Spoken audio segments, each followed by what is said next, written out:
Welcome to the Shri Shyam group of education. अपने चल रहा है ऑक्सीकरण अपचयन अभिक्रिया और अपनों ने पढ़ लिया था ऑक्सीकरण अंक होता क्या है, किसी भी यौगिक में उस तत्व या परमाणु का ऑक्सीकरण अंक कैसे ज्ञात करते हैं, और फिर अपनों ने पढ़ा उस ऑक्सीकरण अंक के नियम। अब बात ये आती है सर ऑक्सीकरण अंक का फायदा क्या है। अगर देखें तो अनुप्रयोग क्या है, उपयोग क्या है, एक प्रकार से क्या फ़ायदा हो सकता है अगर आपको किसी भी यौगिक में परमाणुओं का ऑक्सीकरण अंक पता है। ठीक है, तो देखो पहला फ़ायदा क्या है ऑक्सीकरण अंक से। पहला फ़ायदा है आप किसी भी अम्ल की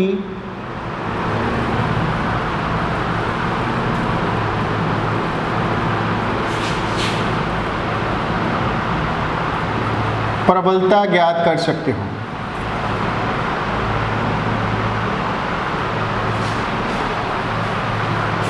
आगे बात समझ में। दूसरा क्या है, किसी क्षार की प्रबलता ज्ञात कर सकते हैं। अपने को ये पता लग सकता है कौन सा क्षार प्रबल है और कौन सा दुर्बल।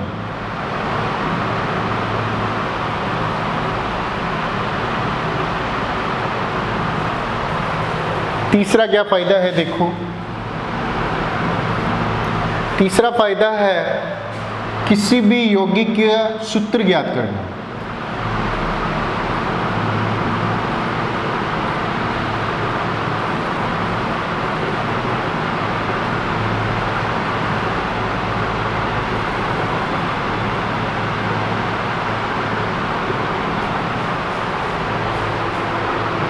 ठीक है, ज्ञात करना तो जरूरी नहीं है लिखना, अपने वैसे समझाने के लिए लिख लिया।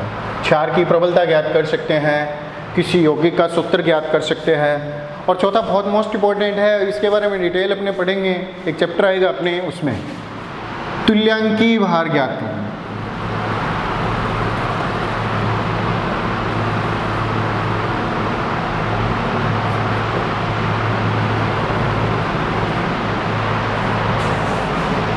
किसी भी यौगिक का आप तुल्यांकी भार ज्ञात कर सकते हो। आगे बात समझ में, देखो आगे नेक्स्ट। सबसे पहले अपने पढ़ते हैं अम्ल की प्रबलता ज्ञात।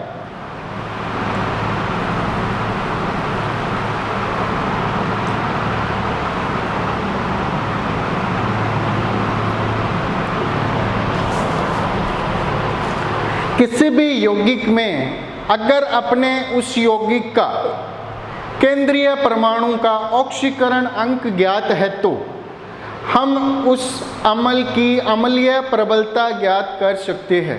कहने का मतलब 4-5 अम्ल दे रखे हैं आपको पता लगना है कौन सा अम्ल प्रबल है कौन सा दुर्बल है, तो आपको उसके केंद्रीय परमाणु पर अगर उसका ऑक्सीकरण अंक पता है तो आप उसकी प्रबलता ज्ञात कर सकते हो अम्ल की।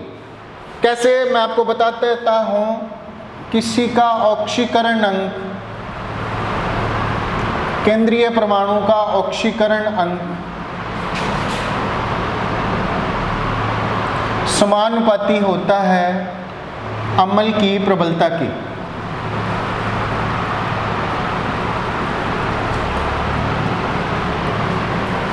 ऑक्सीकरण अंक समानुपाती किसके होता है, अम्ल की प्रबलता के समानुपाती होता है। आगे बात समझ में, कैसे उदाहरण से देखो।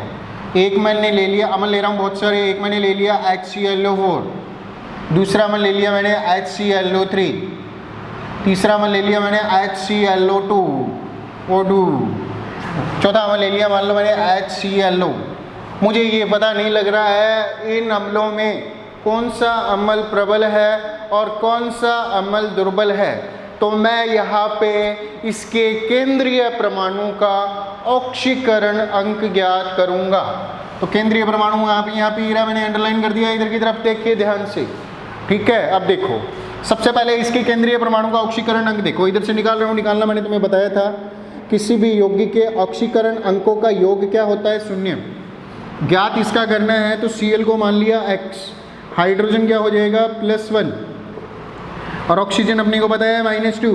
समझ में आ गई बात, क्या हो जाएगा बताओ, +1 + x + 4 × -2 इक्वल क्या आ जाएगा 0। 1 + x + आगे क्या आ जाएगा, माइनस का कितना आ गया 8, और माइनस प्लस क्या हो जाएंगे, -8 बराबर क्या आ जाएगा 0। x बराबर 8 - 1 बराबर कितने आ जाएंगे +7। तो यहाँ पे क्लोरीन का ऑक्सीकरण अंक कितना हो गया +7। मेरी बात समझ में आ गई। अब अपने निकालते हैं यहाँ से HClO3 क्लोरीन यहाँ पे X हो गया। इसका अपने को पता है हाइड्रोजन +1 और ऑक्सीजन अपने को पता है -2। आगे बात समझ में क्या हो जाएगा, ऑक्सीकरण अंकों का योग होता है 0। आगे अपनी बात देखो क्या देगी, +1 प्लस में क्या देगा x प्लस में 3 दूनी 6। आगे बात समझ में 3 × -2 बराबर में कितना आ जाएगा 0। आगे क्या आ जाएगा 1 प्लस में x प्लस माइनस -6 बराबर क्या आ जाएगा 0। x बराबर क्या आ जाएगा, हाँ भाई 6 - 1 कितने आ जाएंगे, x बराबर +5। तो यहाँ पे कितना हो गया क्लोरीन +5। मेरी बात समझ में आ गई क्या। अब चलते हैं अपने नेक्स्ट, HClO2 बराबर क्या आ जाएगा 0। हाइड्रोजन कितना है यहाँ पे +1, प्लस में क्लोरीन कितना आ जाएगा x, प्लस में ऑक्सीजन कितना हो जाएगा -2 × 2। आगे क्या बात समझ में 2 × -2 बराबर में क्या आ जाएगा 0। 1 प्लस x प्लस इधर प्लस माइनस कितने हो गए -4 बराबर क्या आ जाएगा 0। x बराबर क्या आ जाएगा 4 - 1 बराबर में कितने आ गए +3। नीचे लिख देता हूँ x बराबर +3। अब देखो इसका कितना आ जाएगा +3। अगर आपको प्रॉब्लम आ रही है इतना निकालना नहीं पड़ेगा, मैंने तरीका बता रखा है, ये तो थोड़ा फर्स्ट क्लास है उसमें बता रहा हूँ। देखो इसका कितना हो गया, आपको निकालने का तरीका बता रहा हूँ। 4 दूनी 8 माइनस का कितना हो गया 8 -2 है, यहाँ पे प्लस के 1। अब बताओ जितने माइनस के होते हैं उतने कितने होते हैं प्लस के। माइनस के कितने हैं 8, तो प्लस के कितने होने चाहिए 8। 1 अपने हो गया प्लस का, कितने रह गए प्लस के 7। बात आ गई समझ में, ऐसे भी निकाल सकते हो। अब अपने देखो ऑक्सीजन होता है -2, 3 दूनी 6 कितने होंगे -6। आगे बात समझ में, इधर है प्लस के 1। अब बताओ -6 है तो प्लस के कितने होने चाहिए 6 ही होने चाहिए यौगिक में। तो प्लस को 1 तो हो गया, कितने बच गए प्लस के 5। तो मतलब यहाँ पे क्लोरीन क्या है +5। ऐसे ही दूसरे वाले में देखो ऑक्सीजन हो गया -2, 2 दूनी 4 माइनस का कितना आ गया 4। आगे बात समझ में, हाइड्रोजन कितना होता है +1।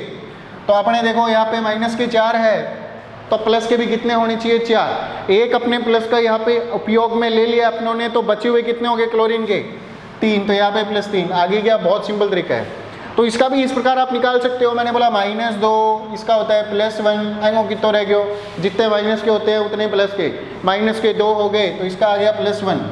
आगे क्या बात समझ में, और निकालना चाहो तो निकाल सकते हो। HClO बराबर आ गया 0 +1 प्लस में x प्लस में कितने आ जाएंगे -2 बराबर में आ जाएंगे 0। x बराबर क्या आ जाएगा 2 - 1 बराबर कितने आ गए +1।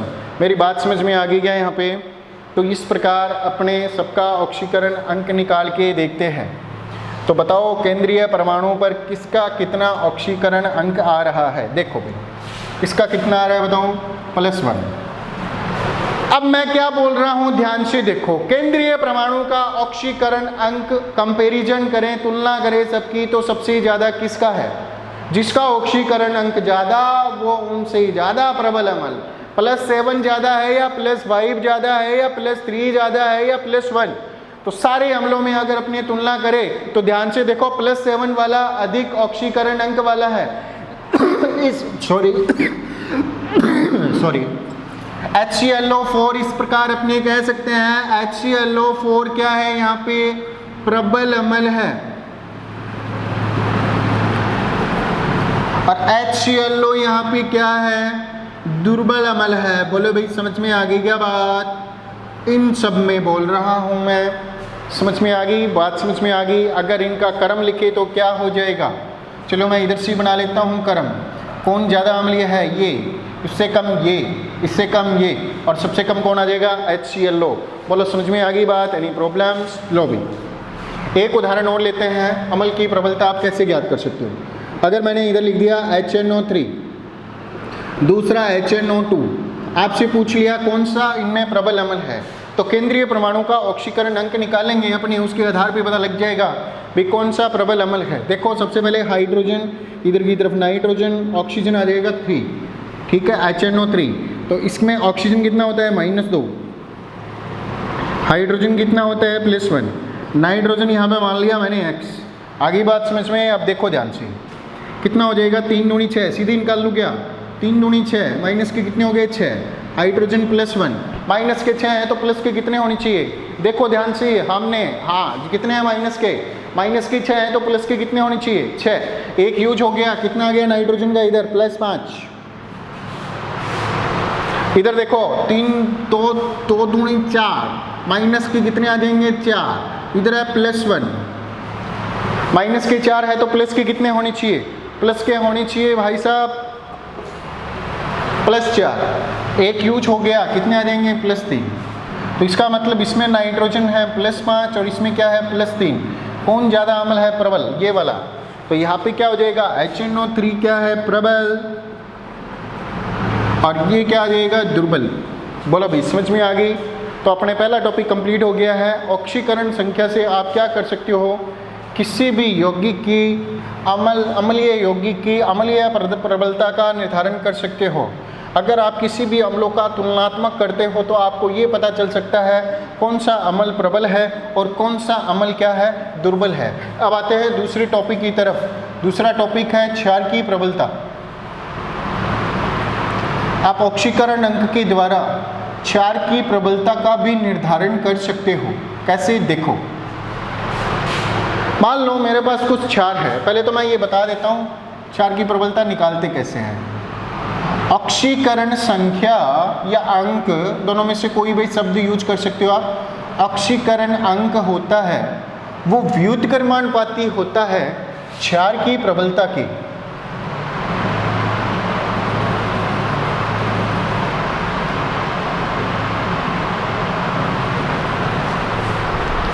जिससे देखो भी, अगर मैं इधर लिख दूं एल्यूमिनियम हाइड्रोक्साइड, इधर लिख दूं सिलिकॉन हाइड्रोक्साइड, इधर लिख दूं सोडियम हाइड्रोक्साइड। अब की बार मैंने क्रम नहीं लिखे, हाँ भाई बीच में से भी निकल सकता है कोई ज़्यादा वाला, ठीक है भाई। एक और अपने आ जाएगा मैग्नीशियम हाइड्रोक्साइड। अब ये सारे क्षार अपने सामने लिखे हुए हैं, हमें ये नहीं पता कौन सा क्षार इनमें प्रबल है और कौन सा दुर्बल है। तो क्षार की प्रबलता का निर्धारण अपने करेंगे ऑक्सीकरण अंक के माध्यम से। देखो कैसे करते हैं, मैं तुम्हें बता देता हूँ। OH होता है -1, सीधे ही बता देते हैं OH कितना होता है -1। कैसे, देखो ऑक्सीजन है -2 होता है, यहाँ से एक तो हाइड्रोजन हो गया कंप्लीट +1, ये -1 एक तो इधर हो गया, -2 होता है तो टोटल -1 इधर रह जाता है। तो OH कितना होता है -1। अब जितने माइनस के होते हैं उतने प्लस के सीधे ही निकाल सकते हो। माइनस का कितना है 3, माइनस के 3 हैं तो प्लस के कितने होंगे 3। तो इसका मतलब यहाँ पे एल्यूमिनियम कितना है +3। इधर की तरफ आते हैं, मैंने तुम्हें बताया OH होता है -1 -1, माइनस का कितना है 4, सिलिकॉन कितने आ जाएंगे प्लस के 4, माइनस के हैं OH1, सोडियम कितने आ जाएंगे +1, मैग्नीशियम आ गया प्लस, तो ये कितने हो जाएंगे -2। तो मेरी बात समझ में आ गई। यहाँ पे सिलिकॉन केंद्रीय परमाणु कितना हो गया, यहाँ पे +4, यहाँ पे कितना हो गया +1, यहाँ पे कितना हो गया +2। ये उल्टा है अम्लीय प्रबलता की, जिसका ऑक्सीकरण अंक जितना ज़्यादा होगा उसकी क्षारीय प्रबलता उतनी ही कम होगी। तो सबसे अधिक प्रबल अम्ल कौन सा है बताइए मुझे, NaOH। उससे कम कौन है, जस्ट कम, उससे कम है मैग्नीशियम हाइड्रोक्साइड, उससे जस्ट कम कौन है, उससे जस्ट कम है एल्यूमिनियम हाइड्रोक्साइड,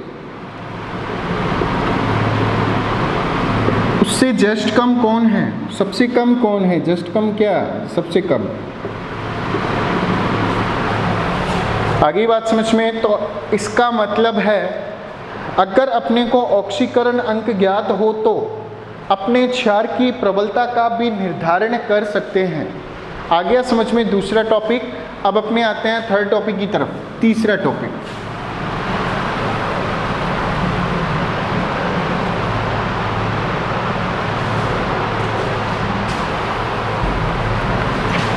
यौगिक का सूत्र,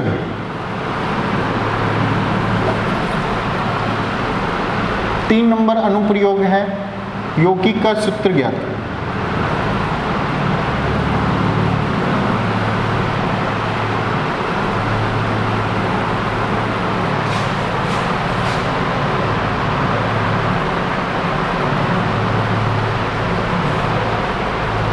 आप किसी भी यौगिक के में तत्वों या परमाणु का ऑक्सीकरण अंक पता लगा लेते हो तो आप उस यौगिक का सूत्र भी पता लगा सकते हो। कैसे, देखो मैं यहाँ पे बोलता हूँ, जैसे ये लिखा हुआ है Na और इधर की तरफ आ जाएगा O।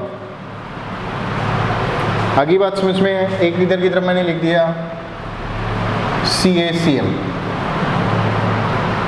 एक अगर मैंने इधर की तरफ लिख दिया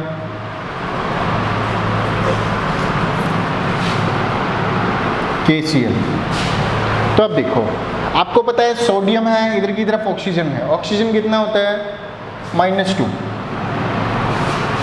और सोडियम कितना होता है +1। क्वेश्चन कैसे आते हैं, मान लो कोई A है या B है, B का ऑक्सीकरण अंक -2 है और A का ऑक्सीकरण अंक +1 है, तो यौगिक का सूत्र क्या होगा? तो जितने माइनस के होते हैं उतने ही प्लस के, तो 2 क्यों लिखे? अब बताओ A B बराबर है या को नहीं है बराबर, A कम है 1, तो यहाँ पे क्या कर दूंगा, A को 2 कर दूं, जब ये 2 कर देंगे तो ये भी कितना हो जाएगा +2। तो इसके हिसाब से सूत्र क्या होना चाहिए Na2O। अब देखो +1 करके देखो, ये +2 नहीं हो गया क्या? अब ऑक्सीजन अकेला क्या होता है -2, वैसे यहाँ पे सोडियम कितना होता है +1। मेरी बात समझ में आ गई? ऐसे यहाँ पे देखो, कैल्शियम वर्ग 2 का तत्व है। मेरा नियम नंबर 1 आप ध्यान से देखना, अगर वर्ग 2 के तत्व हो तो ऑक्सीकरण अंक क्या होता है +2 होता है, और ऑक्सीकरण अंक +2 है, तो इसका मतलब यहाँ से जो क्लोरीन जुड़ेगा वो कितने हो जाएंगे? बताओ भाई कितने क्लोरीन, क्योंकि क्लोरीन क्या होता है -1। तो क्वेश्चन आ गया आपके पास x है और y है, ठीक है, x का +2 है और y का -1 है, तो यौगिक का सूत्र क्या होगा बताओ? तो यहाँ पे क्या हो जाएगा, x तो +2 है, इसके भी -2 होने चाहिए, तो y कितने कर देंगे? तो क्या हो जाएगा XY2। तो इसका मतलब सूत्र क्या हो जाएगा इसका CaCl2। बोलो समझ में आ गई बात? तो ये हो गया अपने, अगर आप किसी का ऑक्सीकरण अंक पता लगा लेते हो तो आप उसके सूत्र का भी निर्धारण कर सकते हो।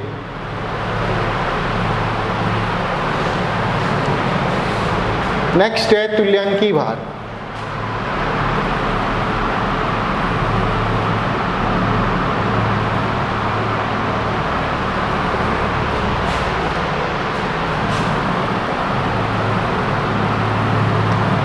तुल्यांकी भार वैसे आयनों का भार होता है, मैं इसको अपने डिटेल से पढ़ेंगे, एक चैप्टर आएगा तुम्हारे, मगर तुल्यांकी भार का जो सूत्र यूज करते हैं ना, उसमें ऑक्सीकरण अंक चाहिए अपने को। ये पता होना चाहिए किसी यौगिक में अणु ने कितने इलेक्ट्रॉनों का त्याग किया है और कितने इलेक्ट्रॉनों को क्या किया है, ग्रहण किया है। तो अगर मैं यहाँ पे तुल्यांकी भार के सूत्र की बात करूँ तो कौन से इसमें 2 प्रकार से बांटा गया, एक तो ऑक्सीकारक पदार्थ का तुल्यांकी भार,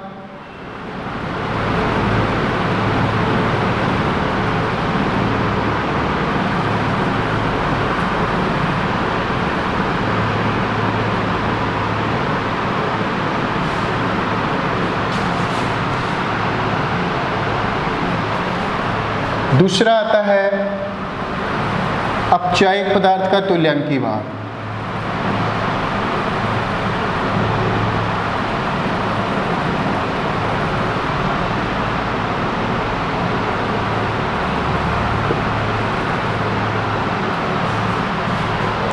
ऑक्सीकारक पदार्थ होता क्या है, अपने को पता है, वह पदार्थ जो इलेक्ट्रॉनों को ग्रहण करता है उसको अपने क्या बोलते हैं, ऑक्सीकारक पदार्थ। तो तुल्यांकी भार कैसे निकालते हैं अपने किसी भी यौगिक का तुल्यांकी भार?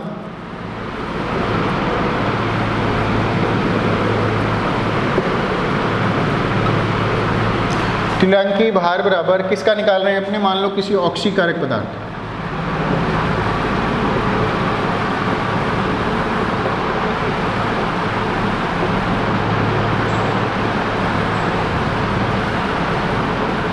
क्या हो जाएगा, ऑक्सीकारक पदार्थ का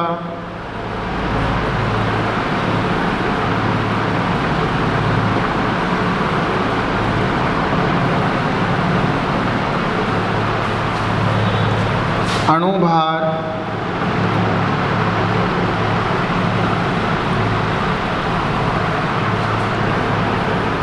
बट्टे में ग्रहण इलेक्ट्रॉन की संख्या। यौगिक में अणु द्वारा ग्रहण इलेक्ट्रॉन की संख्या।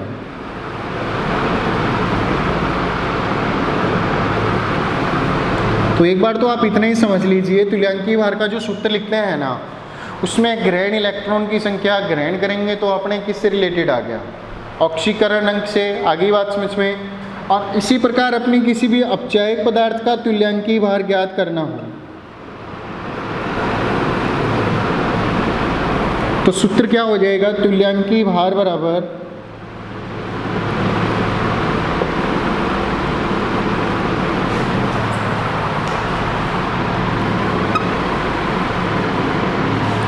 अपचायक पदार्थ का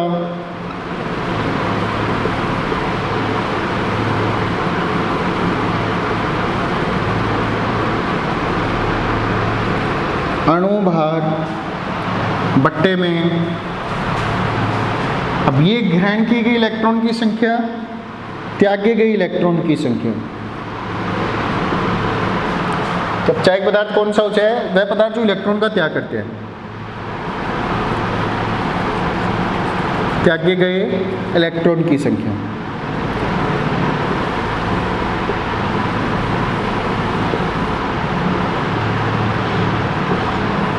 नेक्स्ट पार्ट में अपने करेंगे इसको बहुत ज़्यादा डिटेल से, और अपने करेंगे समीकरण को संतुलित कैसे करते हैं, किसके माध्यम से, ऑक्सीकरण अपचयन के माध्यम से। तो ये चारों कंप्लीट हो गए।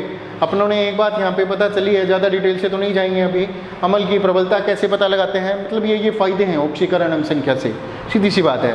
आप ऑक्सीकरण अंक से अमल की प्रबलता का पता कर सकते हो, क्षार की प्रबलता पता कर सकते हो, किसी यौगिक का सूत्र पता कर सकते हो, और किसी भी अपचायक पदार्थ या ऑक्सीकारक पदार्थ का आप क्या ज्ञात कर सकते हो, तुल्यांकीय भार भी ज्ञात कर सकते हो। मैंने तुम्हें प्रूफ करके बता दिया। तुल्यांकीय भार ऑक्सीकारक पदार्थ का हो जाएगा ग्रहण किए गए इलेक्ट्रॉन की संख्या, किसके अपॉन में आ जाएगी, ऑक्सीकारक पदार्थ का अणुभार अपॉन में क्या आ जाएगा, ग्रहण इलेक्ट्रॉन की संख्या। और अपचायक पदार्थ का तुल्यांकीय भार क्या हो जाएगा, अपचायक पदार्थ का अणुभार बटे में त्यागे गए इलेक्ट्रॉन की संख्या। Okay bye, stay safe and stay home.